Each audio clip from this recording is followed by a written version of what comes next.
দুঃখ কষ্ট করে জেল খেটে রয়েছে, তাকে এই সারা বাংলাদেশে আমাদের সকলের মা হিসাবে গণ্ডিত করা হোক এবং সকল বাংলাদেশের খেটে খাওয়া মানুষ যারা বাংলাদেশের নাগরিক আছে সকলকে তার মা হিসাবে এই জিনিসটা সকলে আমাদের কাছে গ্রহণযোগ্য করে মানত হয় এবং তাকে স্বীকৃতি হোক। দেশনেত্রী বেগম খালেদা জিয়া মান নামে আজকে মিলাদ মাহফিল তার কামনার জন্য আজকে উপস্থিত এখানে আছেন advocate Kolkata sir, advocate Shimul Biswas স্যারে।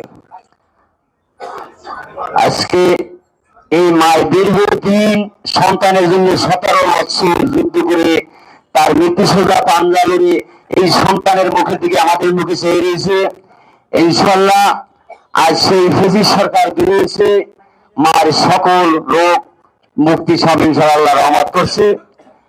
আর দূর থেকে আমাদের সেই ভারপ্রাপ্ত চেয়ারম্যান 28-এর পর থেকে আমাদের সাথে যোগাযোগ করে দূর থেকে আমাদের সেই আমাদের পাশে রাখতে বলছে। রেডমি স্যার ছিল, সত্তার ভাই ছিল, তুষার ভাই ছিল, এরা আমাদের সকল নির্দেশ দিয়ে আমাদের আজকে এই পর্যায়ে এসে শেখ হাসিনার বিরুদ্ধে লড়ার জন্য অত্যন্ত সাহস দিয়েছিল, অত্যন্ত তারা ভূমিকা পালন করেছিল। দূর থেকে আমরা তাদের নির্দেশনা মেনে তার কাজগুলো করে ইনশাআল্লাহ স্বাধীন সরকারের বাধ্য করছি এই দেশ থেকে তাড়ানো।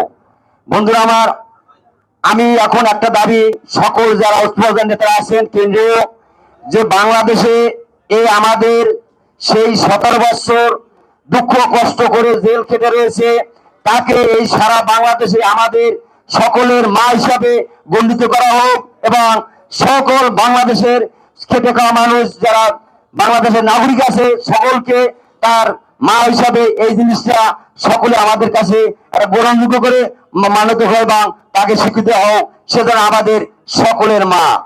আর সেই মায়ের জন্য দোয়া করি যে মায়ের যেন আমাদের সুস্থ হয়ে ইনশাল্লাহ আবার দীর্ঘদিন আমাদের মধ্যে বেঁচে থাকবে আসবে, সেই জন্য আমরা এই দোয়া করেছি।